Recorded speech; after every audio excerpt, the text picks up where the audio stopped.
Article fascinant de Tom Friedman, au fait. Tu sais qui c'est? Oui, oui. Oui. Je veux dire, c'est un poids lourd absolu. Je pense que c'est lui qui a inventé l'expression « moment unipolaire », en fait, dans les années 90. Donc, vous savez, nous en parlons. Et dans certaines limites, que nous discuterons sans aucun doute, il comprend évidemment maintenant que cette période est terminée.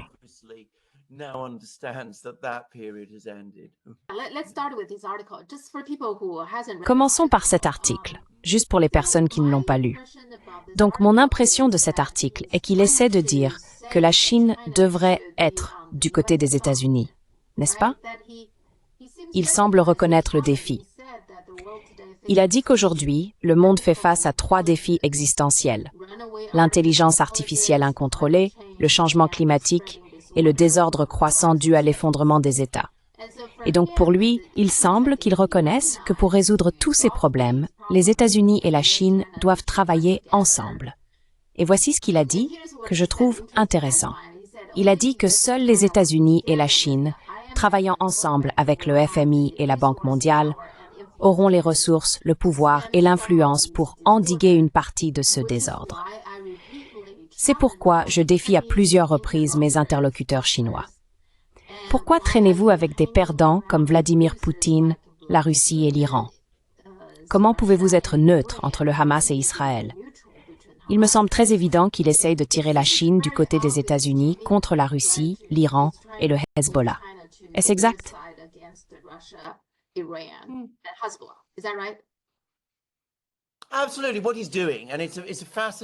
Absolument, c'est ce qu'il fait.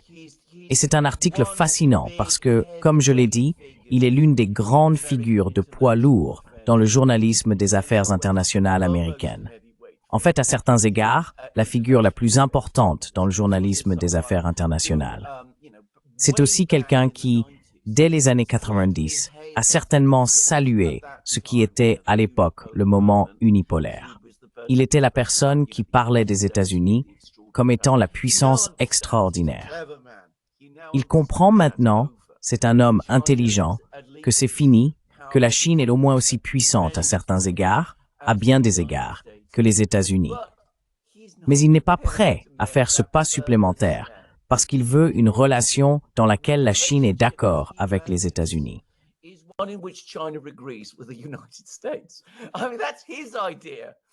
Je veux dire, c'est sa conception d'un partenariat. Non pas que les Chinois aient leurs propres opinions, auxquelles les Américains doivent adhérer, mais que les Américains ont leurs opinions, et que les Chinois doivent y adhérer, quelles qu'elles soient. Que ce soit sur l'IA, sur ce qu'il appelle les États chaotiques, sur Poutine et la Russie, sur le Moyen-Orient, ou sur la crise Hamas-Gaza. Il veut que les Chinois se contentent de venir et de dire « D'accord, vous savez, nous voulons être vos partenaires. Nous comprenons que nous sommes avec vous, et nous mettons les Stuart avec tout score, avec tout ce que vous voulez. »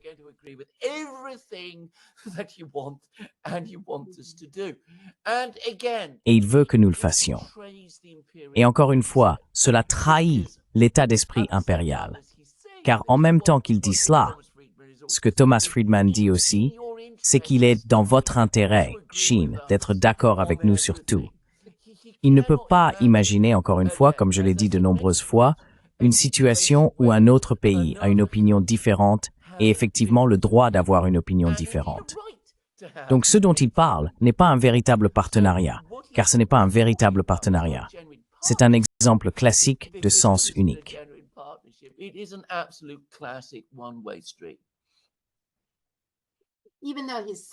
Même s'il dit qu'il essaie, je veux dire, il donne l'impression qu'il veut avoir un partenariat. Mais le partenariat est un partenariat dominé par les États-Unis, n'est-ce pas? Oui, c'est ça.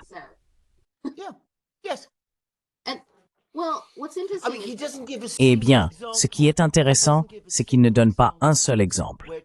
Il ne donne pas un seul exemple où la Chine adopte une position différente de celle des États-Unis. Et il dit qu'ici, vous savez, les États-Unis devraient vraiment envisager de s'accorder avec la Chine. Parlons de Gaza, par exemple, où la Chine est absolument du côté de ce qui est le poids écrasant de l'opinion mondiale. Mais si vous êtes familier avec les écrits de Friedman, ce qu'il veut, c'est que la Chine mette tout cela de côté, passe du côté américain, s'isole de l'opinion mondiale et approuve la vision américaine du Hamas, de Gaza, d'Israël et tout le reste.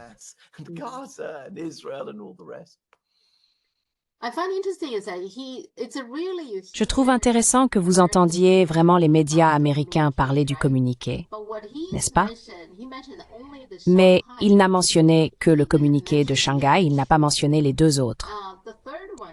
Le troisième en particulier, dont on parle beaucoup en Chine, est celui signé par Ronald Reagan, qui a fait une promesse très claire que les États-Unis réduiraient progressivement les ventes d'armes à Taïwan. Maintenant, si les États-Unis avaient tenu parole jusqu'à présent, je veux dire le troisième communiqué a été signé en 1982, il devrait y avoir très peu, voire aucune vente d'armes à Taïwan. Ils ont dit qu'ils réduiraient progressivement les ventes d'armes, mais clairement les États-Unis ne l'ont pas fait, et il n'en a pas dit un mot, il n'a mentionné que le communiqué de Shanghai. N'est-ce pas très intéressant? Et très typique, je trouve.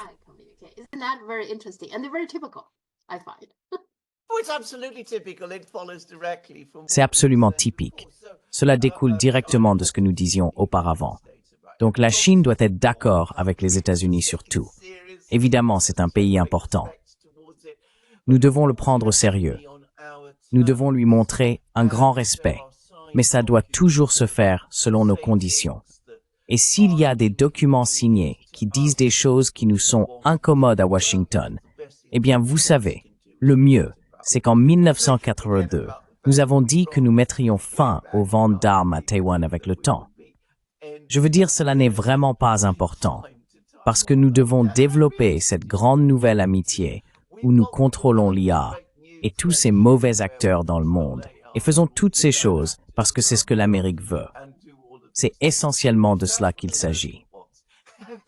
Donc, vous savez, ne perdez pas votre temps à vous inquiéter du fait que nous armons Taïwan jusqu'aux dents, que cela contredit les accords que nous avons déjà conclus avec vous dans le passé.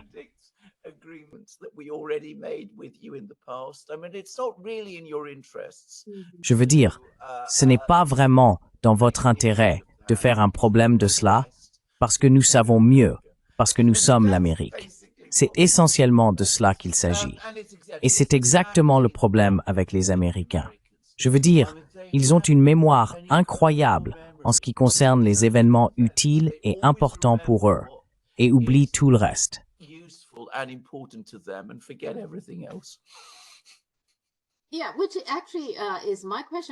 Oui, ce qui est en fait ma question quand je le lis. Quand il pose ce genre de questions, vous savez, pourquoi vous alignez-vous avec Poutine, avec le Hamas? Eh bien, il ne pose jamais la question. Eh bien, tout d'abord, en Chine, il y a maintenant un consensus selon lequel, même si la Chine était prête à le faire, ce serait contre les intérêts de la Chine. Parce que, tout d'abord, la Chine en général n'aime pas être dans une sorte de tribalisme d'un côté ou de l'autre. La Chine veut s'entendre avec tout le monde et faire du commerce, ce genre de choses. Donc c'est très contraire au caractère de la Chine.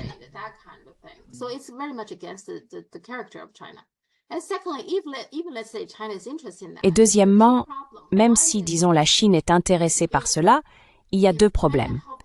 Le premier est que si la Chine aidait les États-Unis du côté américain à se débarrasser de déstabiliser l'Iran et la Russie et les laisser s'effondrer, des choses comme ça, alors la Chine serait la suivante, n'est-ce pas? Tout d'abord, c'est assez clair pour tout le monde. Et ensuite, même si, disons, les États-Unis disent, ils ont en fait proposé un autre communiqué. Donc, disons que il y a un communiqué mis en place, d'accord, nous allons maintenir une bonne relation, blabla. Pourquoi la Chine y croirait-elle? Pourquoi la Chine ferait-elle confiance aux États-Unis, n'est-ce pas?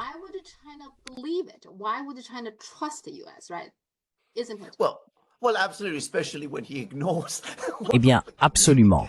Surtout quand il ignore l'un des communiqués qui exige en fait que les États-Unis fassent quelque chose, ce qu'ils ne font pas, à savoir celui concernant l'armement de Taïwan. Donc, absolument, pourquoi les Chinois feraient-ils confiance aux États-Unis? Et chaque autre point que vous soulevez est absolument valable. Je veux dire, Ce que Friedman et certains Américains veulent, c'est que la Chine, comme ils le disent, dans son propre intérêt, construise le système qui permettra aux États-Unis d'isoler et de faire tomber la Chine. Je veux dire, c'est essentiellement ce qu'ils disent. Bien sûr, vous savez, les Chinois doivent être des gens raisonnables et civilisés. Nous sommes toujours civilisés. D'autres, la civilisation la plus ancienne du monde, ne sont pas civilisés de la manière dont nous le sommes, juste pour dire. Je veux dire, il y a toujours cet état d'esprit, vous savez. Si les Chinois agissent de manière responsable, sage et correcte, ils prendront toutes ces mesures pour se détruire eux-mêmes. C'est exactement l'une des choses que Friedman dit. Maintenant, au-delà de cela, je pense qu'il y a d'autres problèmes. Pourquoi le gouvernement chinois n'acceptera jamais cela? Tout d'abord, je veux dire, ce que Friedman dit essentiellement, c'est que les États-Unis devraient prendre en charge la politique étrangère de la Chine. Je veux dire, la Chine, vous savez, le pays le plus ancien du monde, le plus grand pays du monde à certains égards, cette civilisation immense devrait subordonner sa politique étrangère à tous les caprices que les États-Unis ont à un moment donné.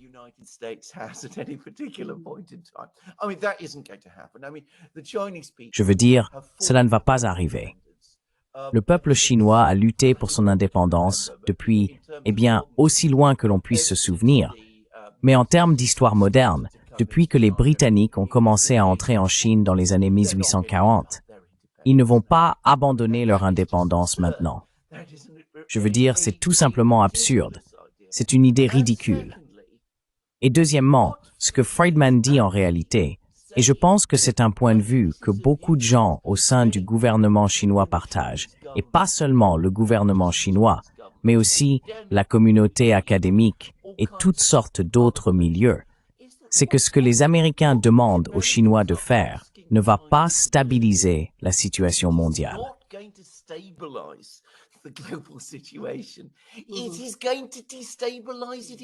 Cela va le déstabiliser encore plus. Cela va créer le chaos en Iran. Et cela va créer le chaos en Russie si c'est réalisé. Cela créerait le chaos dans toutes sortes d'endroits. Cela revient essentiellement à demander à la Chine d'être l'incendiaire, subordonné à l'incendiaire principal, qui est les États-Unis. Et encore une fois, les Chinois ne vont jamais accepter cela. Ce qu'ils vont dire aux États-Unis, c'est « Écoutez, nous voulons commercer avec vous. Nous voulons faire des affaires avec vous. Nous avons nos opinions sur tous ces conflits. Si vous voulez travailler avec nous pour régler ces conflits pacifiquement, absolument, nous sommes là. Nous sommes responsables. »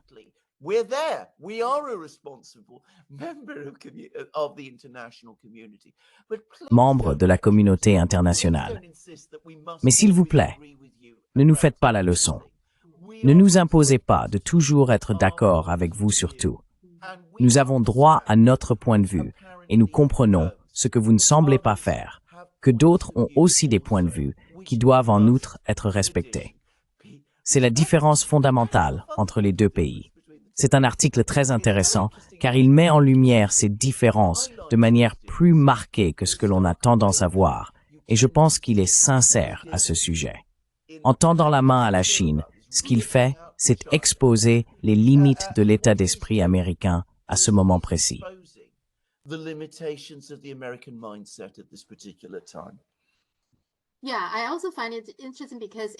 Oui, je trouve cela intéressant aussi parce que c'est un style différent. Ce n'est pas la rhétorique belliciste du genre Chine maléfique, Chine menace, n'est-ce pas? C'est beaucoup plus doux. En surface, il semble être plus compréhensif envers la Chine et vous savez, plus en accord, un peu comme un ton pacifique et coopératif.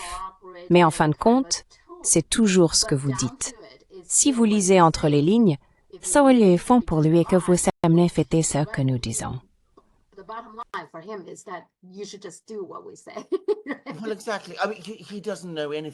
Eh bien, exactement. Je veux dire, il ne sait rien clairement. Je veux dire, c'est un homme intelligent. Il comprend que la Chine est maintenant une grande puissance, qu'elle ne peut pas être ignorée. C'est un progrès par rapport à certaines personnes. Je veux dire, il n'est pas quelqu'un qui croit ce que Gordon Chang écrit, par exemple. Je veux dire, il faut lui en donner crédit. Il n'est pas réduit à ce niveau de stupidité. Il comprend que la Chine est une force dans le monde, une force puissante, que les États-Unis doivent prendre en compte. Mais il ne peut finalement pas abandonner l'état d'esprit hégémonique. Peut-être que hégémonique est un meilleur mot ici qu'impérialiste, parce que, je veux dire, ce qu'il suppose, c'est que les États-Unis ont toujours raison et que les autres doivent être d'accord.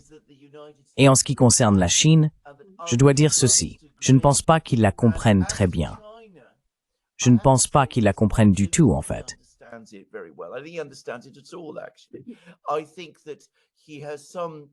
Je pense qu'il a une certaine compréhension de l'économie, du pouvoir relatif, de la croissance de l'armée chinoise, ce qui est quelque chose qui préoccupe toujours les Américains. Il comprend ces choses parce que ce sont des choses auxquelles les Américains peuvent s'identifier. Mais en ce qui concerne l'histoire chinoise, la philosophie chinoise, la culture chinoise, la pensée intellectuelle chinoise, les traditions chinoises, il ne comprend rien de tout cela.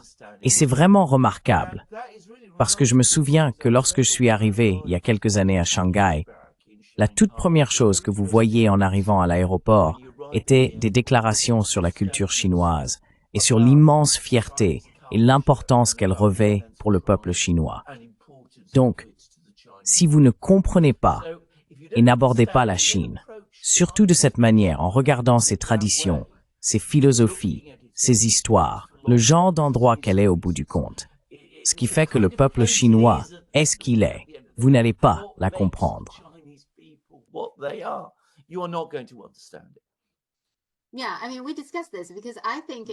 Oui, je veux dire, nous avons discuté de cela parce que je pense que d'une certaine manière, la Chine est un pays difficile à comprendre. On pense que la Chine est assez simple, mais ce n'est pas le cas. Je comprends que la différence est que la Chine est un pays où soit on comprend, soit on ne comprend pas. Donc, si on comprend, c'est assez simple. La Chine croit fondamentalement à la coexistence pacifique. Je veux dire, la Chine y croit vraiment. Elle ne fait pas que le dire. Alors qu'en Occident, ils en parlent, mais au fond, ils n'y croient pas. Ils croient au pouvoir. Vous savez, un pouvoir qui submerge l'autre. Ils croient au jeu, à somme nulle et à ce genre de choses. Donc, ce n'est pas l'état d'esprit de la Chine. C'est fondamentalement différent.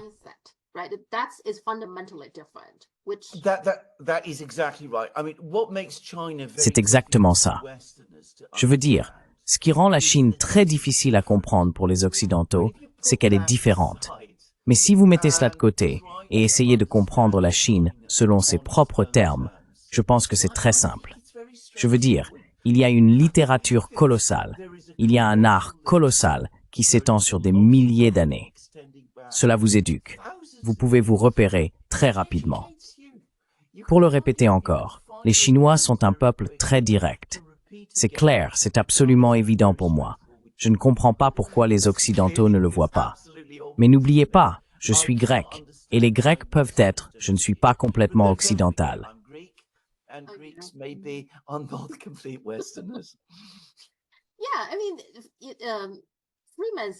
Oui, je veux dire, Thomas Friedman a dit dans cet article qu'il avait toujours cette idée que d'une manière ou d'une autre, la Chine voulait être une hégémonie ou dominer le monde ou quelque chose du genre. C'est toujours l'état d'esprit des États-Unis, n'est-ce pas? Ce n'est pas ce qu'est la Chine et ce n'est pas ce qui intéresse la Chine. Mais il croyait encore cela, je pense. C'est là que...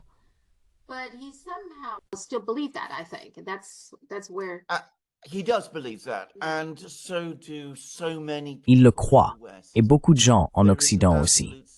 Il y a une certitude absolue que c'est ce que la Chine représente. Parce que les Occidentaux se disent, si nous étions à la place de la Chine, c'est ce que nous chercherions à faire. Si nous étions aussi grands, puissants et riches que la Chine l'est aujourd'hui, nous chercherions à nous faire un empire, ce qui est probablement vrai d'ailleurs. Mais ça c'est vous, ce n'est pas nécessairement la Chine. La Chine n'est pas comme ça. Et comme je l'ai dit, j'ai eu des discussions avec toutes sortes de personnes, y compris, vous savez, mon cher ami John Mayer Simon. Et quand je dis cher ami, nous nous connaissons virtuellement. Nous ne nous sommes jamais rencontrés physiquement. we've known each other virtually. We've never actually physically met. But anyway, I think Westerners find this very, very difficult. Mais de toute façon, je pense que les Occidentaux trouvent cela très très difficile à voir. Je pense qu'ils ne comprennent pas qu'ils ont affaire à une culture et une philosophie politique complètement différentes, non seulement en matière de relations internationales, mais qui sont ancrées dans une perspective totalement différente de celle basée sur le pouvoir, qui est celle des Occidentaux. En fait, puis-je faire une suggestion aux Chinois qui regardent ce programme? Pour comprendre la perspective occidentale sur la compétition des grandes puissances, je ne pense pas qu'il y ait de meilleur livre que celui de A.J.P. Taylor, écrit dans les années 1950, The Struggle for Mastery in Europe, 1848-1918, qui traite de la compétition entre les puissances européennes pour la maîtrise en Europe.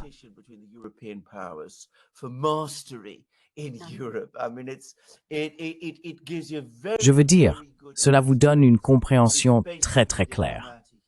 C'est essentiellement une histoire diplomatique, mais cela vous donne une compréhension très claire de la façon dont toutes les différentes puissances européennes pensaient aux choses et aux types de suppositions, car elles étaient toutes européennes, y compris les Russes, d'ailleurs.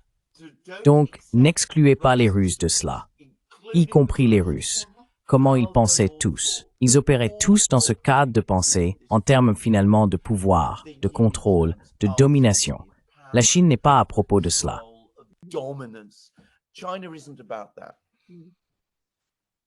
Eh bien, je vais voir s'il existe une version chinoise de... Il existe absolument une traduction chinoise de ce livre, et c'est pourquoi je le recommande. Je pense que les gens le liront. Je pense qu'ils découvriront que nous n'avons pas dépassé notre période des États en guerre. Si je peux le dire, si vous parlez d'histoire chinoise, c'était la grande percée conceptuelle que le peuple chinois a réalisée. Et vous savez, tous les philosophes, ce que nous appelons Confucius, je sais que les Chinois l'étaient, mais d'autres aussi. Vous savez, parce que la Chine était divisée en États en guerre, mais elle a surmonté cela. Et les graines de cela étaient déjà présentes dans la culture chinoise bien avant. Mais nous n'avons jamais établi un cadre de pensée, de philosophie, de culture et de mode de vie qui transcende cela. Et comme je l'ai dit, ce livre, dont je sais qu'il est publié en Chine en chinois, est un livre qui, je pense, pourrait intéresser beaucoup les Chinois, et il leur expliquera beaucoup sur la façon dont les États occidentaux pensent les relations internationales.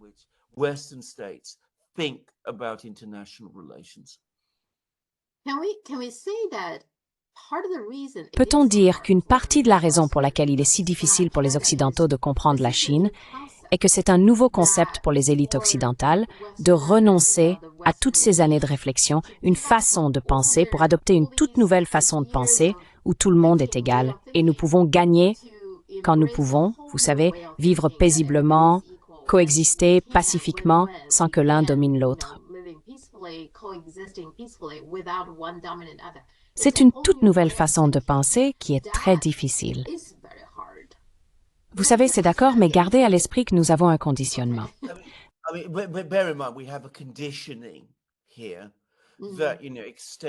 Ici, cela remonte jusqu'aux anciens Grecs et Romains, qui étaient également obsédés par le pouvoir. Je veux dire, les Grecs, dans une certaine mesure, pouvaient voir cela. Et vous savez, si vous remontez à la philosophie grecque, à Platon par exemple, il était un critique de ce genre de pensée. Mais vous savez, nous avons cela très très profondément. Nous sommes structurés autour de cela. Nous sommes câblés en Occident pour penser de cette manière. Et cela d'ailleurs est ce qui rend si difficile et si dangereux pour les étrangers de traiter avec nous. Parce que dans chaque type de situation, chaque question de relations internationales, nous cherchons toujours le levier que nous pouvons obtenir. Et nous mesurons toujours. Vous savez, beaucoup de mes amis, quand ils parlent de la Chine, beaucoup d'entre eux, en fait, ont une grande admiration pour la Chine. Mais ils ont toujours tendance à penser que les Chinois ont finalement la même approche des relations internationales que nous. Parce que, conceptuellement, il est impossible pour les Occidentaux de penser autrement.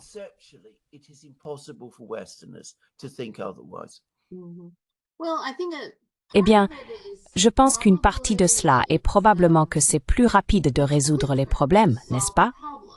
Quand vous et moi ne sommes pas d'accord, alors nous nous disputons, d'accord? Et ensuite, nous avons une conclusion. Actually, it's not quicker. It actually makes things. En fait, ce n'est pas plus rapide. Si vous savez quelque chose sur les conflits, vous saurez qu'une façon de rendre un conflit insoluble est de chercher une solution violente. C'est une chose que les Chinois ont découverte il y a longtemps. Mais, je veux dire, vous avez tout à fait raison. C'est ce que nous pensons. Et nous n'avons pas la capacité de contrôler notre colère, notre émotion et notre fierté.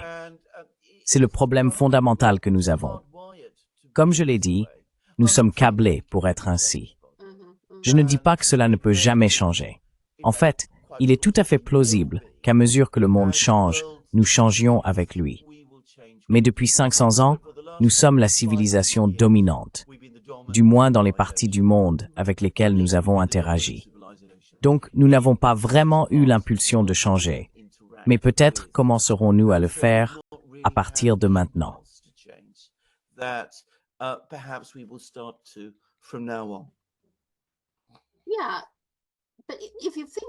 Oui, mais si vous y réfléchissez, je pense que le problème vient de la domination de l'Europe.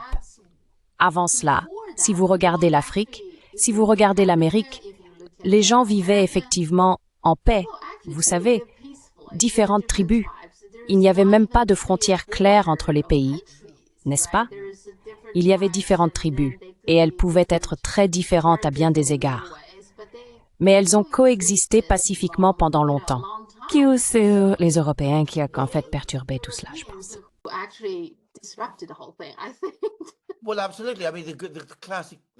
Eh bien, absolument.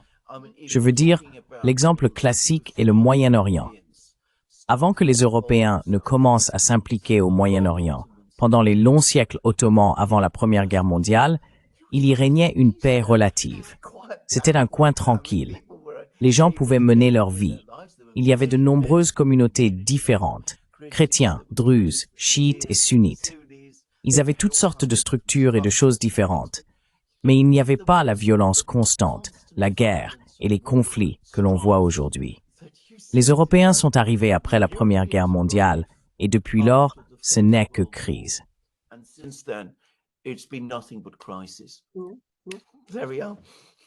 Voilà. Oui. Je veux dire, il y a des gens d'Indonésie, par exemple des Chinois, qui me disent que leur famille y a vécu pendant environ 10 générations. Et avant que les Néerlandais n'arrivent en Indonésie, il n'y avait aucun problème. Il n'y avait aucune haine ethnique entre eux. Ce sont les Néerlandais qui sont venus, et ensuite ils ont manipulé les gens pour qu'ils se détestent, car c'est ainsi qu'ils divisent pour régner, n'est-ce pas? Correct, absolument. C'est absolument correct. Diviser pour régner, les Romains l'ont inventé. Oui, et comme vous l'avez dit, c'est devenu très chaotique et instable depuis. Oui, crise après crise. Oui. D'accord. Blinken a récemment visité. Parlons de sa visite en Corée du Sud. Donc le président, maintenant, il y a différentes rumeurs. Certaines personnes disent qu'il a déjà quitté le palais, mais son avocat a dit « Non, non, non, il est toujours là ». Donc, il y a beaucoup de rumeurs qui circulent. Nous ne savons pas ce qui est vrai, mais il y a une rumeur que je trouve intéressante. Elle dit que Blinken a visité la Corée du Sud et maintenant les gens ne savent pas où il est. Il est donc possible qu'il ait arrangé quelque chose ou convenu de quelque chose, une sorte d'accord, et maintenant, Young se cache dans l'ambassade des États-Unis ou sur une base militaire américaine quelque part. Quelle est votre opinion à ce sujet?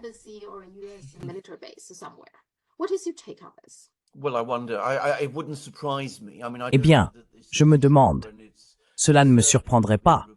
Je veux dire, je ne sais pas si c'est vrai, et ce n'est certainement pas rapporté ici dans les médias en Grande-Bretagne. Mais tout ce que je dirais, c'est que mon point de vue personnel à ce sujet est que les États-Unis sont profondément impliqués dans le décret de la loi martiale, et ce qui était essentiellement un coup d'État inconstitutionnel en ce qui me concerne. Et pour cette raison, s'ils ne peuvent pas maintenir Yoon à la présidence, et cela semble de plus en plus difficile, je pense qu'ils veulent l'extraire ainsi que toutes les personnes qui lui sont proches afin de dissimuler leur propre implication. Dans les dernières semaines de cette administration, je peux voir assez facilement comment cela pourrait être une priorité. Donc, cela ne me surprendrait pas.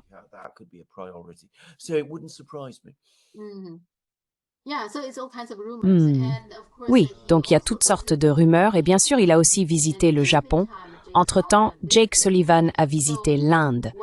Donc, ce que disent les internautes chinois, c'est que jusqu'au 20 janvier, vers la fin de l'administration Biden, il fait encore de son mieux pour semer le trouble, essayant toujours de créer des problèmes autour de la Chine. Est-ce qu'ils font?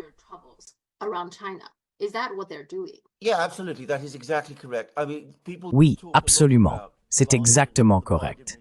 Je veux dire, les gens parlent beaucoup de l'hostilité de l'administration Biden envers la Russie, qui est définitivement présente. Mais leur adversaire ultime est la Chine. Si vous regardez la façon dont Biden lui-même parlait de Xi Jinping, il se mettait très en colère chaque fois qu'il parlait de Xi Jinping. Donc absolument, ils veulent renforcer les soi-disant alliances qu'ils ont contre la Chine, qui ne sont pas vraiment des alliances, du moins pas dans certains cas. Je ne pense pas que l'Inde soit vraiment un allié des États-Unis, et je pense qu'elle en vient probablement à l'idée qu'elle doit vraiment réparer ses relations avec la Chine. Mais néanmoins, c'est ce qu'ils font. Ils essayent, même s'ils sont sur le point de partir, de maintenir, de tenir ensemble cette stratégie d'isoler la Chine. Parce que pour revenir à notre discussion précédente, ils considèrent cela comme essentiel pour préserver la domination des États-Unis.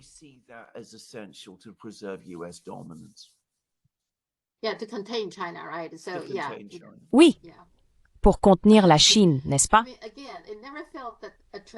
Pour contenir la Chine. Oui, je veux dire encore une fois, on n'a jamais eu l'impression qu'une transition soit si longue. Vous savez, il reste encore 12 jours. Cela semble vraiment long pour cette fois. Oui, juste pour introduire une démission, je ne comprends pas très bien. Donc, il a démissionné, mais il reste aussi là. Il a dit qu'il resterait jusqu'à ce que les nouvelles personnes le remplacent. Mais la nouvelle personne est double. L'un est le chef du Parti libéral dont il démissionne, et ensuite le poste de Premier ministre dont il démissionne aussi. Donc, quand ils obtiennent le nouveau chef pour le remplacer en tant que chef du Parti libéral, cette personne devient-elle automatiquement le Premier ministre, le remplaçant, ou doivent-ils attendre jusqu'à l'élection d'octobre?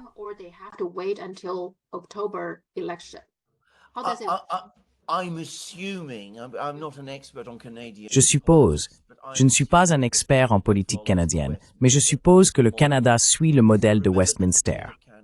Donc, rappelez-vous que le roi du Canada est le roi d'Angleterre. La pratique en Grande-Bretagne, et je présume que c'est la même au Canada, est que le Premier ministre est la personne capable de commander la confiance du Parlement canadien, ce qui signifie le chef du plus grand parti. Ainsi, le roi, par l'intermédiaire de son vice-roi, nommera le nouveau Premier ministre dès que le Parti libéral élira un nouveau chef. Trudeau démissionnera et le nouveau Premier ministre prendra sa place. Je vais exprimer mon propre avis à ce sujet d'ailleurs.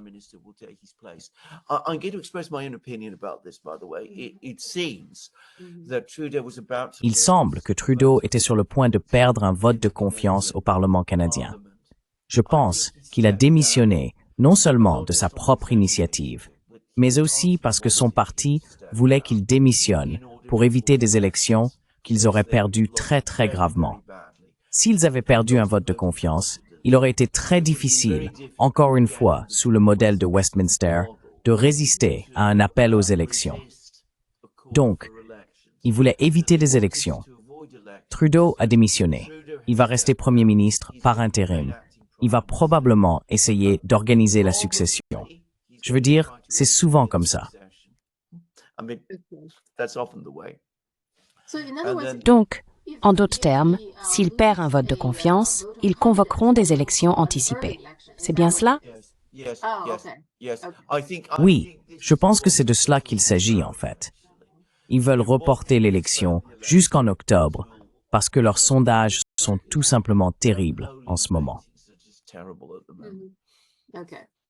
D'accord. Oui, c'était en fait ma prochaine question. Qu'est-ce qui l'a déclenché? Vous savez, a-t-il simplement décidé? Parce que nous connaissons ces personnes, elles sont très réticentes à partir. Vous en avez parlé.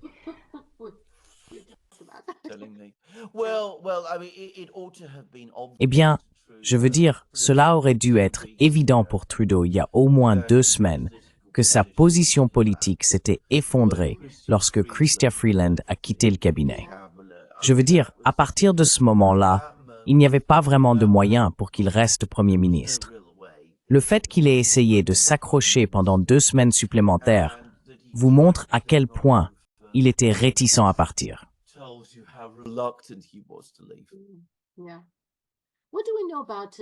Que savons-nous des candidats possibles pour le remplacer? Comme ce type, Mark Carney, qui est banquier. Et puis l'autre personne dont on parle est Chrystia Freeland. Que savons-nous de ces personnes? Qui pensez-vous peut le remplacer?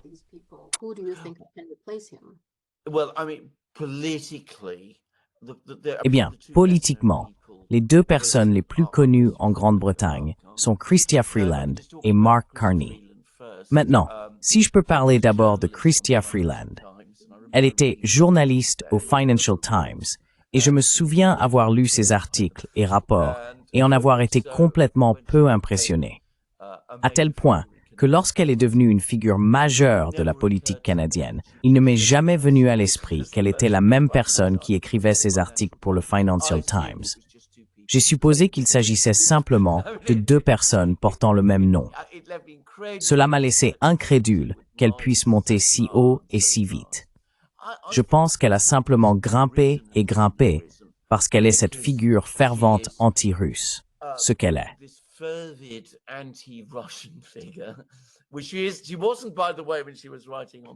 Elle ne l'était pas d'ailleurs quand elle écrivait pour le Financial Times, mais elle a développé ce genre de personnage. Et bien sûr, elle a des origines ukrainiennes du côté de sa mère, et un passé ukrainien douteux d'ailleurs. Et je pense que vous savez, cela séduit certaines personnes. Cela lui donne beaucoup d'alliés et d'amis dans le monde du renseignement et de la sécurité et tout ça. Et je pense que cela lui a permis de gravir rapidement les échelons bien au-delà de ses capacités. Je dis ça comme ça. Il est possible que ça suffise à faire d'elle la première ministre.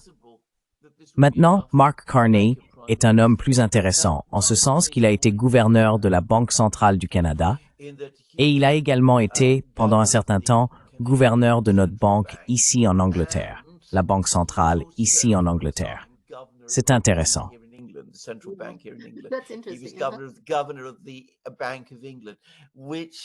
Il a été gouverneur de la Banque d'Angleterre, ce qui vous montre d'ailleurs à quel point la connexion entre la Grande-Bretagne et le Canada est encore étroite. Donc les Britanniques le connaissent très très bien. Et je pense que l'opinion générale à son sujet est qu'il est techniquement assez accompli. Il connaît le secteur bancaire. Il connaît ces choses-là. Personne, je pense, ne le considère comme un grand stratège économique. Et jusqu'à présent, personne ne l'a jamais considéré comme un politicien ou un leader politique. Il est vu en fait comme une sorte de technocrate. On sait qu'il a été assez proche du Parti travailliste en Grande-Bretagne, qui est très allié au Parti libéral de Justin Trudeau au Canada. Donc il est en quelque sorte de cette école-là. Mais un technocrate capable, mais plutôt terne, c'est ce que la plupart des gens pensent de lui.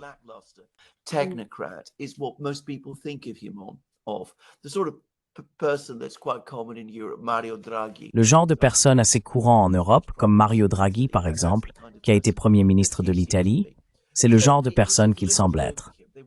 Donc, si les libéraux le choisissent, ils opteront pour une valeur sûre, quelqu'un qui peut maintenir les choses ensemble jusqu'en octobre. Il perdra l'élection, mais vous savez, en fin de compte, sa place n'est pas en politique. S'ils choisissent Chrystia Freeland, ils prennent un risque. Ils optent pour une figure beaucoup plus politique, quelqu'un qu'ils espèrent peut-être voir renverser la situation, ou sinon, qui deviendra un chef de l'opposition fort à l'avenir, et qui sera capable de faire en sorte que le futur gouvernement conservateur suive les mêmes politiques que le gouvernement libéral actuel en ce qui concerne la Russie la Chine et tout le reste. The current Liberal government is following with respect to Russia, China, and all the rest. Pensez-vous que Mark Carney a un certain avantage en étant un peu comme un outsider, n'est-ce pas? Parce qu'il ne fait pas partie de l'administration actuelle de Trudeau.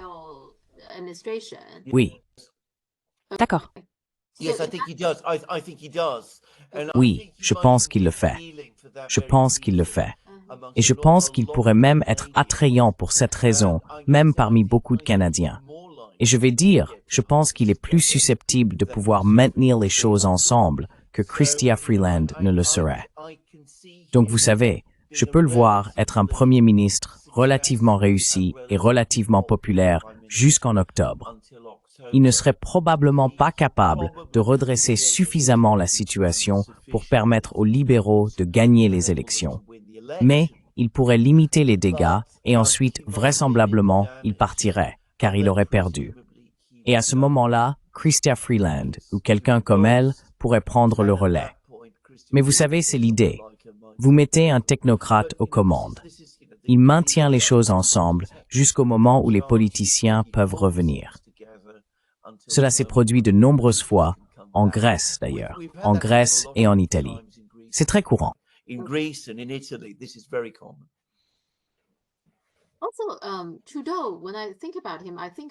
Aussi, Trudeau, quand je pense à lui, me rappelle plusieurs autres personnes. Il me rappelle toujours Macron, Sunak et Obama. J'ai l'impression que ce groupe de personnes est plus ou moins du même genre. Ils viennent de familles très aisées, avec la meilleure éducation, et ils s'habillent bien, impeccables et si raffinés dans leur façon de parler et leurs gestes, tout ça. Mais ils n'ont absolument aucune idée des luttes des gens ordinaires, n'est-ce pas? Qu'en pensez-vous?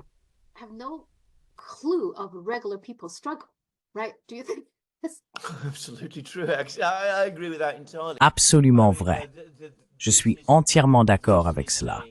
Je veux dire, c'est une période de l'histoire occidentale où toutes ces personnes ont commencé à émerger pendant les années Clinton. Et puis avec Obama, elles ont vraiment pris leur essor en gros. Et vous avez tout à fait raison. C'est exactement ce qu'elles sont. Elles viennent toutes de milieux privilégiés. Elles ont toutes fréquenté les meilleures écoles. Elles ont toutes des réalisations académiques impressionnantes derrière elles dans de nombreux cas. Eh bien, peut-être moins dans le cas de Trudeau, mais quand même, il était enseignant et tout ça.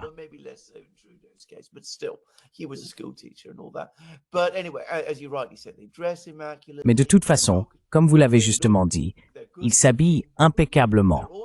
Ils ont bonne allure, ils sont beaux, ils sont tous là, ils sont élégants, ils sont vaniteux. Ils séduisent très fortement une partie de la société occidentale, de la classe moyenne aisée, qui est très attirée par ce genre de personnes. Ils tiennent un discours progressiste, ce qui séduit à nouveau cette même classe moyenne aisée. Et vous savez, ce sont des figures emblématiques. Mais vous avez tout à fait raison. Ce ne sont pas vraiment des politiciens efficaces, dans le sens où ils ne sont pas vraiment intéressés par le fait de réaliser des choses. Sense that they're not really interested in getting things done. You can have, tough. Vous pouvez avoir, vous savez, des conversations difficiles avec des personnes issues de milieux ouvriers qui font réellement des choses. Ou vous pouvez avoir des ingénieurs compétents, ou des personnes qui ont gravi les échelons du système, qui comprennent réellement comment les choses fonctionnent et comment elles se réalisent. Mais un type de personne de la classe moyenne en Occident n'aime pas ce genre de personnes. Ils sont un peu trop dérangeants. Ils ont de la saleté sur les doigts et ils ne parlent pas de manière douce et fluide. Et bien sûr, toutes ces personnes dont nous avons parlé ont des opinions identiques sur tout. Je veux dire, c'est l'autre chose. La Russie, la Chine, comment la politique devrait être organisée, ce que les gens devraient faire, l'économie, tout cela. Ils sont tous pareils.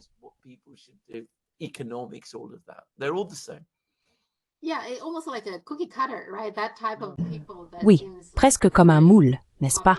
Ce type de personne semble très populaire. Mais je pense que ce qui est intéressant, c'est que lorsque Obama se présentait, Trump affirmait que son avantage était qu'il était un outsider.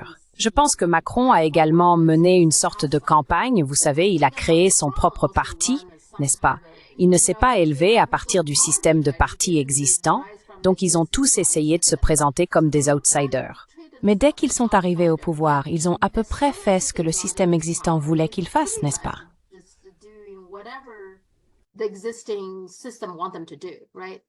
You're absolutely correct. I mean, this is one of their particular. Vous avez tout à fait raison. Je veux dire, l'une de leurs compétences particulières est qu'ils parviennent à se présenter comme des outsiders, alors qu'en réalité, ce sont des insiders accomplis. Je veux dire, si nous parlons de Macron, il a fréquenté toutes les grandes écoles en France. Il a été ministre des Finances dans l'un des gouvernements précédents. Et d'une manière ou d'une autre, il parvient à convaincre tout le monde que, vous savez, ce n'est pas vraiment lui. Il est en fait un outsider. Obama est pareil.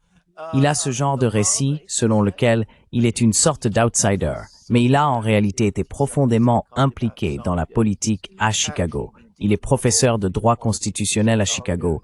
Il est tout cela. Il connaît tout le monde. En fin de compte, il est très bien connecté au sein du Parti démocrate.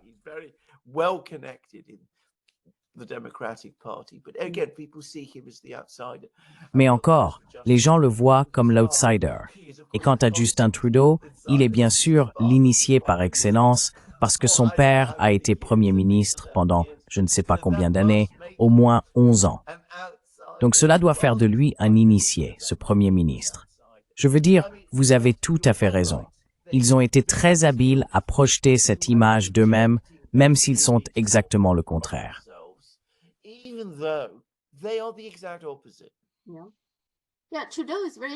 Oui, Trudeau est très intéressant. Si vous regardez son parcours, il n'a en fait pas beaucoup d'expérience pour être Premier ministre, pour être honnête, n'est-ce pas? Mais je me souviens que lorsqu'il se présentait, c'était presque comme si c'était son avantage, qu'il n'était pas tellement impliqué en politique. Et puis, quand il a été élu pour la première fois, il était très populaire. Je me souviens, vous savez, il avait cette belle épouse et 3 enfants, et tout le monde le voyait comme si jeune et séduisant et tout ça. En le regardant maintenant, vous savez, quand je l'ai vu faire sa déclaration de démission, il avait l'air assez fatigué et assez abattu. C'est une chute assez remarquable, cependant. L'ensemble est remarquable à observer.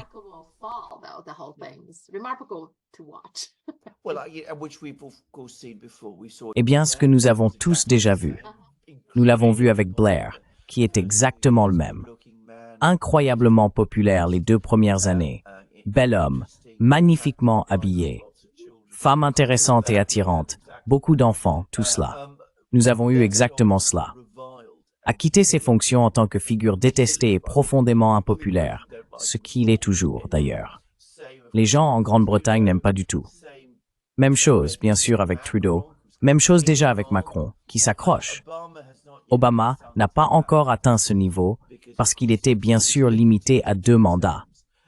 Mais s'il n'avait pas été limité à 2 mandats, s'il avait essayé de s'accrocher au-delà, il serait devenu impopulaire de la même manière.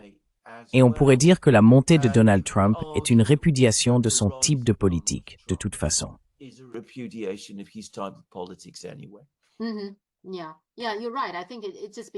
Oui, tu as raison. Je pense que c'est juste parce qu'il était limité à 2 mandats.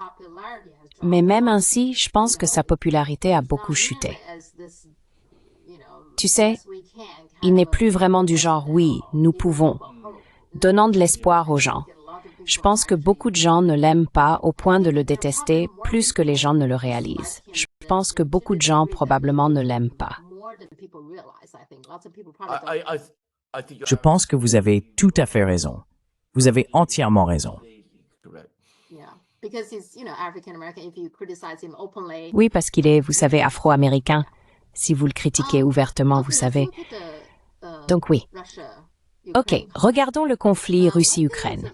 Une chose est que Loukachenko, il y a supposément un rapport selon lequel il pourrait visiter la Chine avant l'élection présidentielle en Biélorussie, qui est à la fin de ce mois. Donc la Biélorussie a rejoint l'OCS. C'est quelque chose dont on parle beaucoup en Chine. Maintenant, L'OCS est différente du Brexit parce que elle met l'accent sur les questions liées à la sécurité, n'est-ce pas? Donc, elle aborde les menaces du terrorisme, du séparatisme et de l'extrémisme. Et donc, cela rend l'OCS très différente. Et la Biélorussie, je pense, a rejoint l'année dernière. Et donc, c'est significatif dans le sens où Loukachenko parle à la Chine probablement, peut-être qu'il n'appellerait pas cela une coopération militaire, mais la coopération à la sécurité. Pensez-vous que c'est ce qu'il fait? Military cooperation, but security-related cooperation. Do you think that's what he's doing? I think it is, but I think he's got many more. Je pense que c'est le cas, mais je pense qu'il a beaucoup plus d'objectifs que cela. Je veux dire, je devrais dire une chose, par exemple, à propos de la Biélorussie. Je n'y suis jamais allé moi-même, mais ma femme y allait très souvent, parce qu'elle faisait des conférences en tant que visiteuse à l'université de Minsk. Étrangement, c'est une histoire compliquée sur la façon dont cela s'est produit, que je ne vais pas détailler ici. Mais elle allait très souvent en Biélorussie. Ce qu'il faut dire à propos de la Biélorussie, c'est qu'il y a en fait beaucoup de jeunes qui ont été formés en informatique, en IA et dans ce genre de domaine. Pendant la période soviétique, elle était très en avance dans le domaine de l'électronique dans le système soviétique. Et ils ont en quelque sorte réussi à développer et à conserver cela. Maintenant, tout cela était basé dans une certaine mesure sur la connexion avec l'Occident. Maintenant que cela a disparu, ce que Loukachenko veut faire, et c'est quelqu'un d'ailleurs qui est un exemple classique de l'opposé de ce dont nous avons parlé.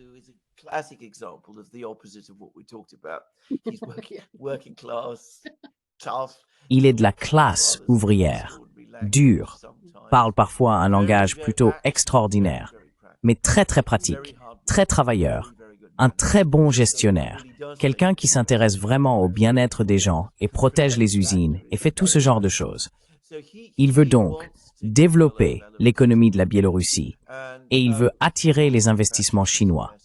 Il y a déjà beaucoup d'investissements chinois en Biélorussie. La dernière fois que ma femme était en Biélorussie, elle a dit que les Chinois étaient partout. Et on voit des panneaux de signalisation en chinois. C'est pas un problème, et les gens ne sont ni gênés, ni contrariés par cela. Au contraire, ils l'accueillent favorablement. Mais il veut développer cela encore plus. Il a des choses qu'il veut offrir à la Chine pour y parvenir. Il veut, je pense, que la Chine investisse dans l'électronique de la Biélorussie. Il a des gens qui, selon lui, pourraient aider avec les systèmes d'IA et un peu small. Il a donc de nombreuses bonnes stats à Wolverhampton. So he's got lots of good reasons to want to go to China. Et pensez-vous qu'il va être Kiwas? Oh yes, oh yes. I don't have any doubt. I mean, Oh oui, je n'ai aucun doute. Je veux dire, en 2020, il y a eu une tentative de révolution de couleur. Cela a été complètement vaincu. Et avec l'armée russe maintenant située à l'intérieur même de la Biélorussie, et avec les gens ayant vécu tout cela, et avec toute la pression et les sanctions, je ne pense pas qu'il y ait une quelconque possibilité que cela se reproduise cette fois-ci.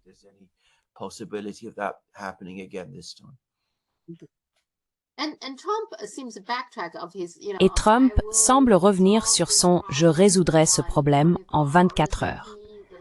Dernièrement, il a dit que les négociations commenceraient immédiatement après son entrée en fonction.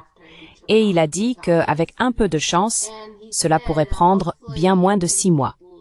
Eh bien, cela signifie aussi que cela pourrait prendre 6 mois, n'est-ce pas? Alors, qu'en pensez-vous? Cela pourrait être...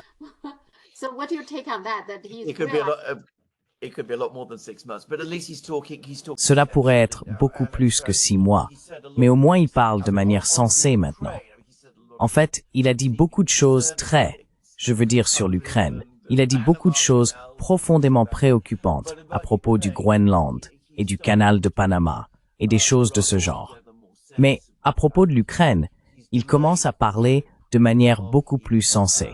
Je veux dire, il a retardé le voyage de son envoyé, Kellogg, à Kiev. Il l'a reporté jusqu'après son investiture. Il veut apparemment parler à Poutine. Il veut lancer une sorte de processus diplomatique. get some kind of diplomatic process going.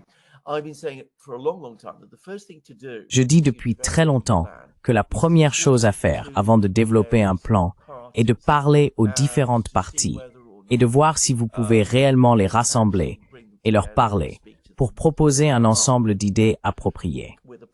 Et je pense qu'il commence à le comprendre. Il a également fait des commentaires sur l'OTAN et l'Ukraine, que je pense que les Russes considéreront comme utiles. Ils ne vont pas aussi loin que les Russes le souhaiteraient, mais ce sont des pas dans la bonne direction. Maintenant, je vais dire quelque chose qui horrifierait les Américains et les Européens, et probablement Trump lui-même, mais il veut vraiment régler la situation en Ukraine.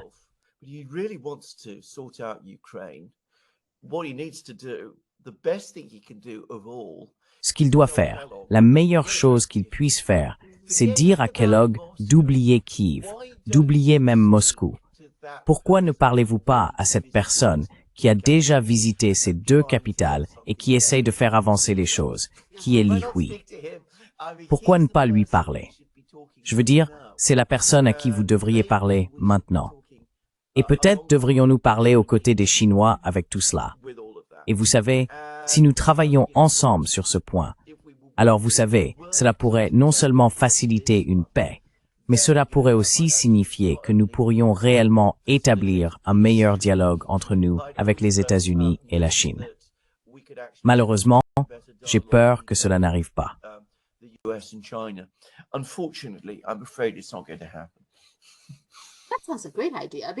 C'est une excellente idée parce que ce que vous proposez ici, dans ce sens, je pense que cela ferait deux choses. Premièrement, lorsque la Chine et les États-Unis trouvent ensemble une solution, cela exercera une pression énorme sur la Russie et l'Ukraine. Oui aussi, je pense aussi que la Russie fera davantage confiance à cela, vous savez, y croira davantage, n'est-ce pas?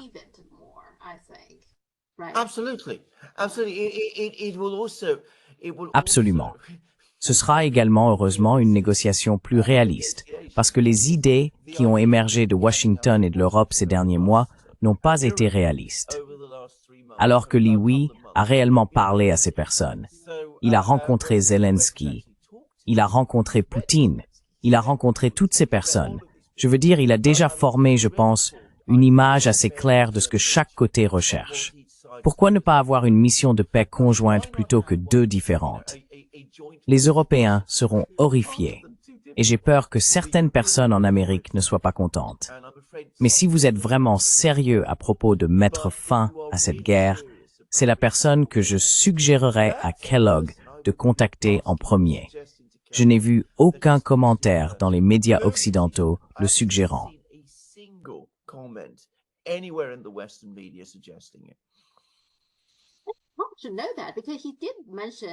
Il devrait probablement le savoir parce qu'il a mentionné lors de sa conférence de presse, après sa première victoire électorale, vous savez, il a dit que si la Chine et les États-Unis travaillaient ensemble, nous pourrions résoudre tous les problèmes du monde, quelque chose comme ça. Donc oui, il le sait.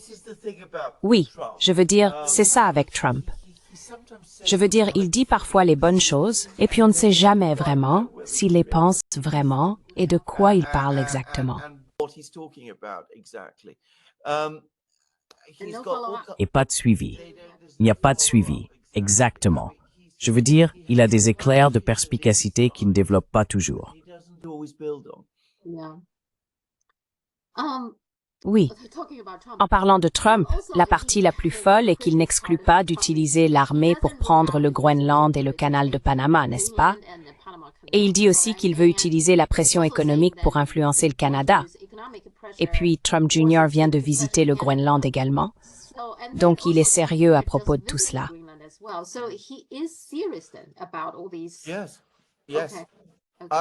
Oui, oui. Je dois dire que, lorsque cela a été mentionné pour la première fois, lorsque Trump en a parlé pour la première fois, j'ai pensé que c'était tellement absurde qu'il ne fallait pas le prendre au sérieux. Je pense que le fait qu'il continue d'en parler signifie qu'il le prend au sérieux. Parce qu'il le prend au sérieux, nous devons le faire aussi. Maintenant, ce que cela signifie à long terme, je ne suis pas sûr. Et je ne suis même pas sûr que Trump lui-même le sache. Mais je vais risquer ma propre hypothèse ici. Et c'est là que nous revenons à la première partie de notre discussion d'aujourd'hui sur la compétition entre grandes puissances et les luttes pour le contrôle. C'est très souvent la perspective que les Occidentaux ont. Je me demande si cela ne fait pas partie de cela, que Trump et les gens autour de lui se disent « Eh bien, regardez, il se porte in my way. »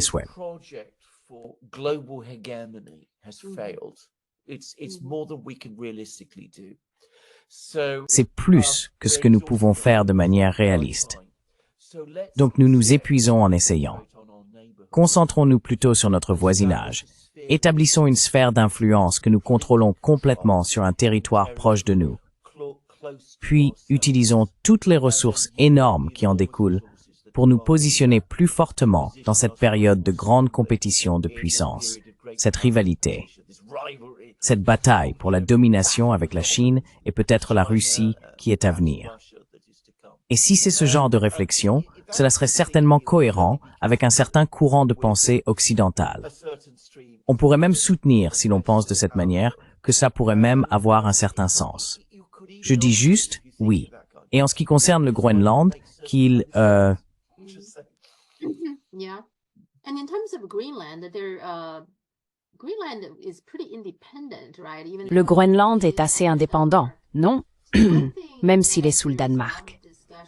Donc, une chose dont on discute beaucoup dans les médias chinois, c'est que le Premier ministre du Groenland a parlé d'un référendum pour que le Groenland devienne totalement indépendant. Mais ce que cela fait, c'est que, même si, je veux dire, cela semble logique pour le Groenland, en même temps, on voit que le Danemark est un pays de l'OTAN. Donc, pour les États-Unis, aller directement à l'encontre du Danemark sur cette question est un peu délicat.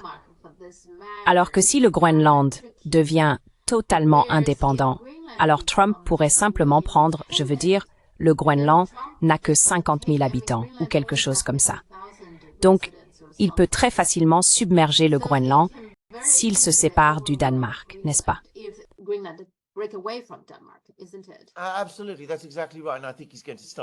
Absolument. C'est exactement ça. Et je pense qu'il va commencer à soutenir le mouvement d'indépendance et tout cela afin d'essayer d'attirer éventuellement le Groenland dans l'orbite des États-Unis. Je ne sais pas ce que les gens au Groenland pensent de cela, mais peut-être devraient-ils garder ce fait à l'esprit. Pour le moment, ils ont un maître impérial au Danemark, qui est petit et faible. S'ils s'en débarrassent, ils pourraient très bien se retrouver avec un nouveau maître impérial, beaucoup plus agressif, prédateur et puissant. Juste pour donner un exemple, car c'est quelque chose que je connais assez bien.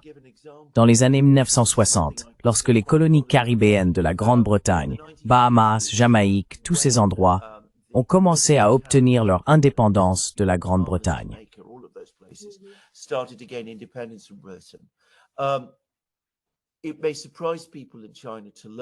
Il peut surprendre les gens en Chine d'apprendre que dans les colonies françaises des Caraïbes, la Guadeloupe et la Martinique, il y avait une opposition à l'indépendance menée par le parti dominant de ces deux îles, le Parti communiste. La raison pour laquelle il s'y opposait était précisément parce qu'il disait « Regardez, si nous devenons indépendants, nous n'avons rien pour nous protéger d'une prise de contrôle complète par les États-Unis. Et c'est pourquoi ils font toujours partie de la France à ce jour. » Donc, vous savez, je ne dis pas que les gens au Groenland auront le même point de vue. Ils pourraient penser différemment. Cela dépend d'eux, en fin de compte. Mais je pense qu'ils pourraient vouloir garder cela à l'esprit.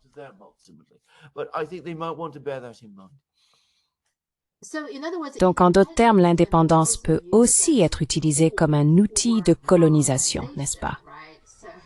Eh bien, de quoi s'agit-il pour Taïwan? Au bout du compte, n'est-ce pas exactement la même chose? Séparer un territoire. Si Taïwan devenait un jour indépendant, qui exercerait finalement le contrôle? Nous le savons tous.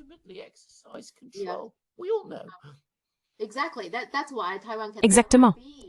C'est pourquoi Taïwan ne peut jamais être ou c'est indépendant. Je veux dire, il y a tellement de raisons, mais c'est l'une des plus importantes parce qu'alors il ne sera pas indépendant. Je veux dire, si Taïwan était totalement indépendant, ce serait une autre affaire. Mais Taïwan ne sera pas indépendant. Independent. No, absolutely. Of course not. Anyway, Absolument. Bien sûr que non. Je veux dire, de toute façon, Taïwan obtient son indépendance en retournant à la Chine, qui est un pays fort et indépendant dont Taïwan fait partie. S'il obtient une indépendance nominale, il deviendra une colonie économique, politique et militaire des États-Unis. C'est le véritable choix auquel le peuple chinois de Taïwan est confronté. The Chinese people in Taiwan face. Just Yeah, saying. exactly. Yeah. Oui, exactement. En fait, cette question que j'ai est liée à ce que vous venez de dire, que Trump ou les personnes autour de lui envisagent d'aller de l'avant avec les États-Unis. Donc Trump envisage maintenant de déclarer une urgence économique nationale, ce que je viens de lire. Lorsqu'il le fera, apparemment, cela lui permettra de mettre en place immédiatement de nouveaux programmes de tarifs pour imposer 10% sur les importations mondiales, toutes les importations du pays aux États-Unis, ainsi que 60% pour les produits chinois. Et bien sûr, il a parlé de 25% sur les produits canadiens et mexicains. Donc cela me semble d'une part, comme vous le dites, qu'il essaie de renforcer l'influence des États-Unis sur le Canada, le canal de Panama et possiblement le Groenland, vous savez, tout ça, tout en s'isolant économiquement, n'est-ce pas? At the same time, economically kind of isolate itself, right? When you have to Yeah, it's Fortress America. Quand vous devez, oui, c'est l'Amérique forteresse, n'est-ce pas? Je veux dire, c'est vraiment ce que c'est. Se replier derrière votre mur tarifaire, sécuriser votre étranger proche, pour utiliser une expression russe. C'est un repli dans l'Amérique forteresse et mettre fin à vos engagements, n'est-ce pas? Vous savez, vos engagements de sécurité de longue date envers l'Europe et partout ailleurs, que vous en venez de plus en plus à voir comme un problème et un fardeau pour vous-même. Vous savez, il y a des éléments de cela que je peux comprendre et même avoir une certaine sympathie, en ce sens que les États-Unis sont grotesquement surexploités. Je veux dire, même les Américains commencent maintenant à le voir. Le problème est que ce n'est pas la façon de procéder. La façon de procéder est de travailler vers une transition ordonnée, vers un système mondial démocratique plus équilibré, que les États-Unis peuvent réaliser grâce à la coopération avec les autres grands acteurs du système. Cooperation with the other big stakeholders in the system. First and foremost, China, but some of the other. Tout d'abord, la Chine, mais certains des autres États importants qui émergent aujourd'hui, comme la Russie, qui va bientôt être rétablie en tant que grande puissance, pas à l'échelle des États-Unis ou de la Chine, mais néanmoins une grande puissance. D'autres États importants également. Cela signifie donc ne pas se replier sur une Amérique forteresse, mais au contraire ne pas se replier sur l'auto-isolement. Cherchez plutôt de véritables, appelons-les des partenariats gagnant-gagnant, qui vous permettront de stabiliser le système mondial, afin que vous puissiez réellement tracer avec succès une voie appropriée pour le bien-être de votre propre peuple. Et cela signifie examiner les questions financières, obtenir l'aide d'autres pays. Financial issues, getting the help of other countries. I mean, you shouldn't want to end global. Je veux dire, vous ne devriez pas vouloir mettre fin au commerce mondial. Je veux dire, cela n'a aucun sens. C'est comme l'enfant qui casse tous ses jouets, parce que vous savez, il a soudain l'impression que les choses ne vont pas aussi bien pour lui qu'il le souhaite. Ce n'est pas parce que le système économique mondial ne vous place pas en tête que vous devriez vouloir vous en retirer complètement. Vous devriez accepter le fait que vous ne serez pas numéro 1. Mais oui, aucun pays ne peut être numéro 1 pour toujours. Ce que vous devriez faire, c'est travailler pour vous assurer que cela fonctionne toujours, même si vous n'êtes pas numéro 1, et que cela fonctionne de manière à assurer le meilleur bien-être de votre propre peuple. The best welfare of your own people. But no, that's not what they're thinking. Mais non, ce n'est pas ce qu'ils pensent. Ils ne peuvent pas accepter cela. Alors ce qu'ils font, c'est d'accord. Nous allons, vous savez, augmenter notre influence autant que possible autour de nous, n'est-ce pas? Et ensuite construire cette forteresse, rendre la forteresse grande, n'est-ce pas? right? So Exactly. Make the fortress big, make it Alors, self-sufficient. faites de la forteresse une grande structure. Rendez-la autosuffisante avec toutes ses ressources naturelles. Arrêtez toute immigration illégale. Je veux dire, cela fait aussi partie du même état d'esprit. Imposer ces énormes barrières tarifaires, se retirer derrière elles, dans un nirvana imaginaire qui existait à l'époque de William McKinley à la fin du 19e siècle. Je veux dire, c'est très rétrograde, et ce n'est vraiment pas adapté aux conditions du monde moderne. C'est d'ailleurs le contraire de ce que la Chine a fait. Je veux dire, vous m'avez dit dans l'un de nos programmes, et cela m'est resté, qu'en Chine, les gens regardaient les politiques de la dynastie Qing, vous savez, qui a essayé d'isoler la Chine. Et le résultat a été que la Chine a constaté au milieu du 19e siècle qu'elle avait pris du retard et qu'elle était une proie pour les prédateurs, des prédateurs puissants. Et cela a causé la stagnation et l'immobilisme en Chine. Il me semble que c'est exactement ce que les partisans de Trump font pour les États-Unis eux-mêmes. yeah, China was much more. I mean, the Qing dynasty was. Oui, la Chine était beaucoup plus, je veux dire, la dynastie Qing était beaucoup plus ouverte jusqu'à Qianlong Huangdi. Vous savez, la visite de McCartney, n'est-ce pas? Une partie de la raison, l'explication, d'après ce que je comprends, est que Qianlong Huangdi avait en fait, la famille royale Qing avait en fait une bonne relation avec les Français. Donc Qianlong Huangdi, lorsque la Révolution française a eu lieu, savait tout. Et il a été effrayé par la Révolution française, bien sûr. Alors, il a voulu, c'est pourquoi il est devenu, à partir de là, il est devenu plus fermé. Ouais. Il ne voulait pas que les gens découvrent ce qui s'était passé en Europe, vous savez, en France. Et donc cela a commencé l'isolement. Avant cela, ils étaient plus ouverts que ça. Mais après cela, c'est là que la chute commence. C'est là que la Chine, vous savez, la dynastie Qing a commencé à avoir des problèmes. Oui, oui.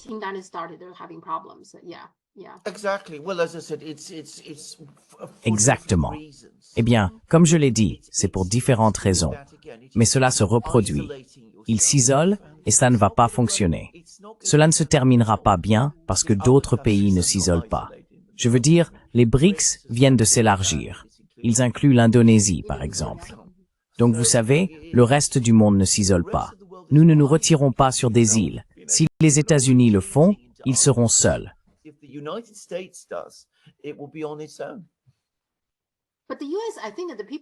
Mais les États-Unis, je pense que les gens aux États-Unis ont peur de perdre le contrôle.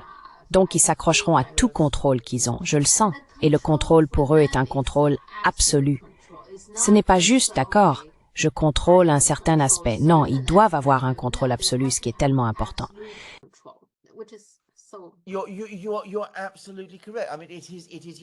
Vous avez tout à fait raison.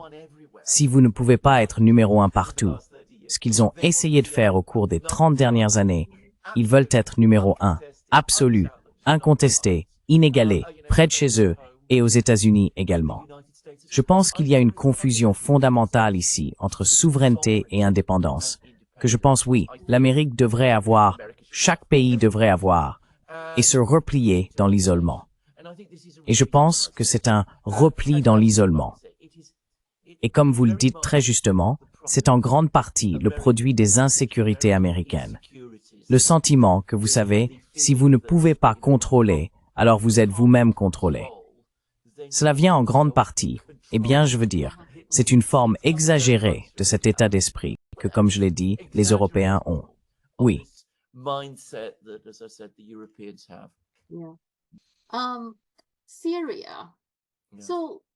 La Syrie.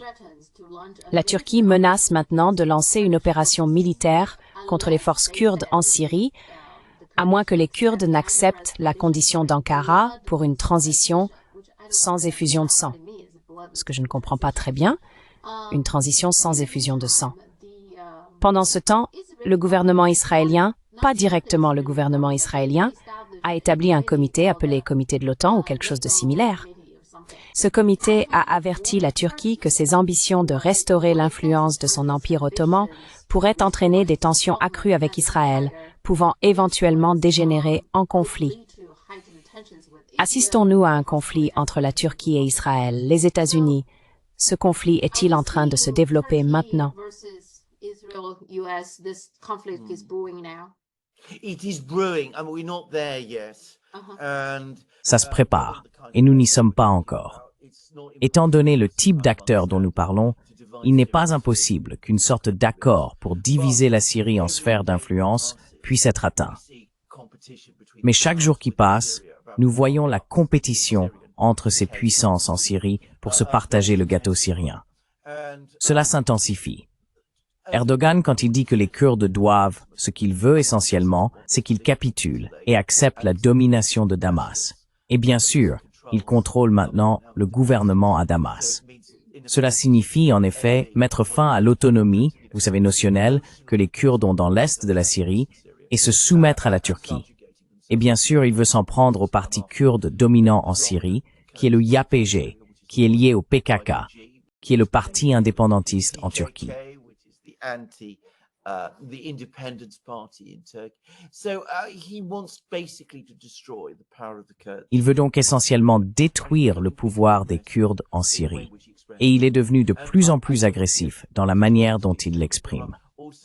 Je ne veux pas entrer dans trop de détails, mais il y a aussi des raisons liées à la politique intérieure turque qui motivent cela. Erdogan veut être élu pour un troisième mandat inconstitutionnel. Il doit changer la constitution en Turquie pour cela, et il a besoin du soutien de certains petits partis, y compris, d'ailleurs, un parti kurde. Pour y parvenir, il estime devoir briser le pouvoir des Kurdes en Syrie. Donc toutes ces choses sont liées et elles se rejoignent. Il y a donc ce conflit, cette ambition turque en Syrie.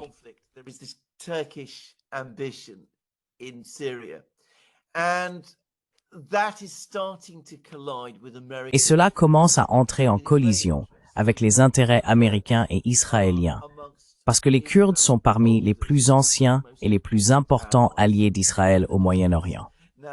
Maintenant, ce n'est pas une alliance déclarée ouvertement, mais tout le monde sait qu'elle existe.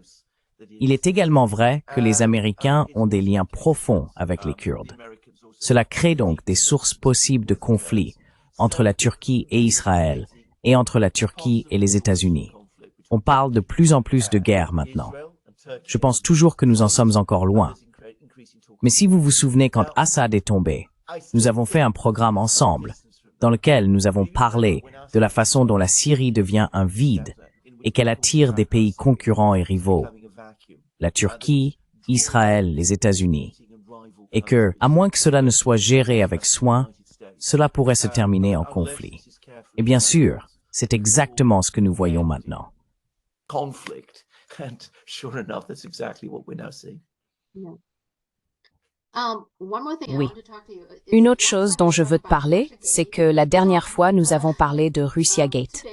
Donc, il y a 2 jours, j'ai vu Aaron Maté, il a écrit sur son Substack à propos de nouvelles informations qui sortent, parce qu'il a apparemment demandé des informations que le FBI retenait jusqu'à récemment. Ils les ont rendues publiques, mais elles sont fortement expurgées, donc c'est pas grand-chose. Ce qu'il dit, c'est que Russiagate a bien sûr commencé pendant la campagne entre Clinton et Trump. Donc Clinton a essayé de gagner l'élection, c'est à ce moment-là qu'elle a mis toutes les saletés sur Trump. Mais cela a continué après que Trump a gagné, semble-t-il. Et puis cela a presque redémarré en 2017 par, je pense, une autre personne.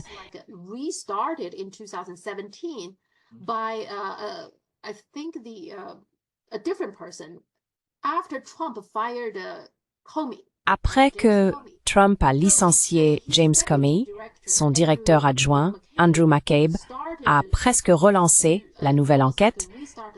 Ce que Aaron Maté essayait de découvrir, c'est pourquoi, sur quelle base, vous savez, vous pouvez faire ça parce qu'il est le président en exercice, n'est-ce pas? Et il n'a pas trouvé grand-chose. Le FBI n'a pas vraiment fourni beaucoup d'informations. J'ai remarqué que le problème ici est que la chaîne de commandement n'est pas très claire. En surface, j'essayais de comprendre si c'est le président, le procureur général et le directeur du FBI, ou le président, le procureur général, le directeur du FBI. Quelle est la chaîne de commandement? Le président a le droit de nommer ces personnes. En même temps, en théorie, le directeur du FBI est censé rendre compte au procureur général. Donc, vous voyez la confusion ici. En réalité, cela donne au FBI un pouvoir presque illimité, d'une certaine manière, parce que personne n'est vraiment le patron du FBI. Est-ce que c'est ça le problème?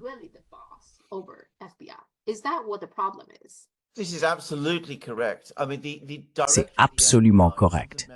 Je veux dire, le directeur du FBI n'est pas membre du cabinet, donc il n'est pas immédiatement et régulièrement responsable devant le président. Il rend compte au président par l'intermédiaire du procureur général, sauf que le procureur général ne contrôle pas vraiment le FBI.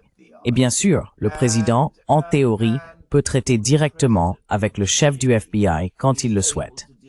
Maintenant, quand vous créez ce genre de structure, et gardez à l'esprit que je travaille dans le gouvernement, donc je connais bien ce genre de choses. Je l'ai vécu de nombreuses fois. Quand vous créez ce genre de structure, c'est exactement ce que vous avez dit. Tout devient, ou les lignes deviennent confuses, et il n'y a pas de véritable ligne de contrôle du tout. Le procureur général se concentre essentiellement sur les questions juridiques. Le président a 101 autres choses à faire, et le directeur du FBI fait ce qu'il veut. C'est ainsi que ça fonctionne vraiment.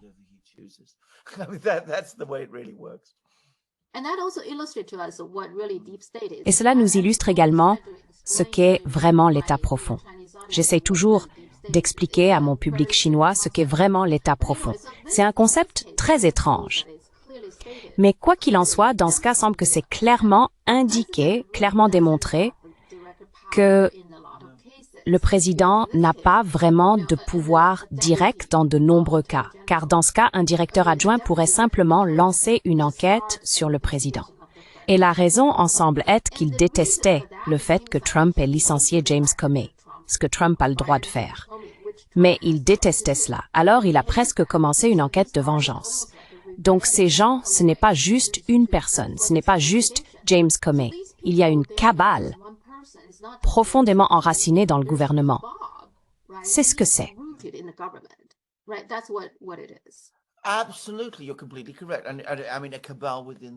Absolument. Vous avez tout à fait raison. Je veux dire une cabale au sein du FBI. Maintenant, vous voyez, c'est peut-être, maintenant que je m'adresse aux Chinois, la chose à comprendre à propos de la Chine. Encore une fois, je ne dis pas cela, vous savez, au nom de la Chine.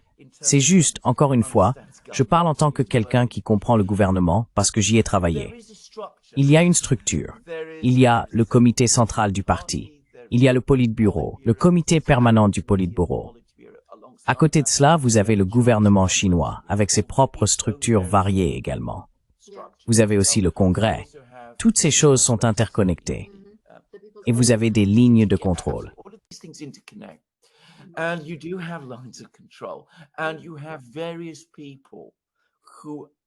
Et vous avez diverses personnes qui prennent réellement des responsabilités et rendent compte à des personnes au-dessus. Et tout en haut, vous avez le président, qui est aussi le secrétaire général. Mais il fait aussi partie de ce système. Ce que vous avez aux États-Unis, et d'ailleurs ça commence à se reproduire dans de nombreux autres pays en Occident, même en Grande-Bretagne, c'est un individu, le président, qui est le chef de l'exécutif. Tout le reste émane de lui.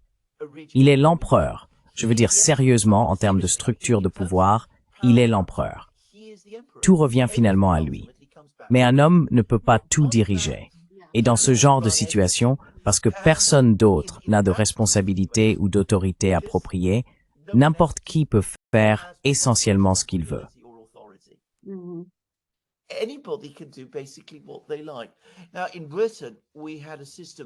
Maintenant, en Grande-Bretagne, nous avions un système qui ressemblait beaucoup plus à celui de la Chine. Nous avions le Premier ministre, qui était le Premier ministre, le premier parmi ses pairs, comme on l'appelait. Il était le ministre du roi. Il travaillait à travers le cabinet. Le cabinet avait son secrétariat et toutes ses structures formelles. Je me souviens d'une époque où la Grande-Bretagne fonctionnait ainsi, et elle était très bien gouvernée à cette époque-là. Mais ce qui s'est progressivement passé en Grande-Bretagne, et vous trouvez cela en France, en Allemagne ou ailleurs, c'est que progressivement, le pouvoir du Premier ministre a grandi pour imiter celui du président américain.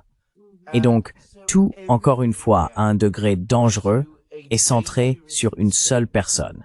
Et une seule personne ne peut pas tout gérer. Même s'ils sont Napoléon, ils ne peuvent pas tout gérer. Cela ne peut pas être fait. Donc, le résultat est qu'au lieu qu'une personne soit aux commandes, personne ne l'est. Instead of one person being in control, no one is. Yeah. Yeah, and then the result of that, I Oui. think that the Et ensuite, le résultat, je pense, est que la cabale a beaucoup de pouvoir.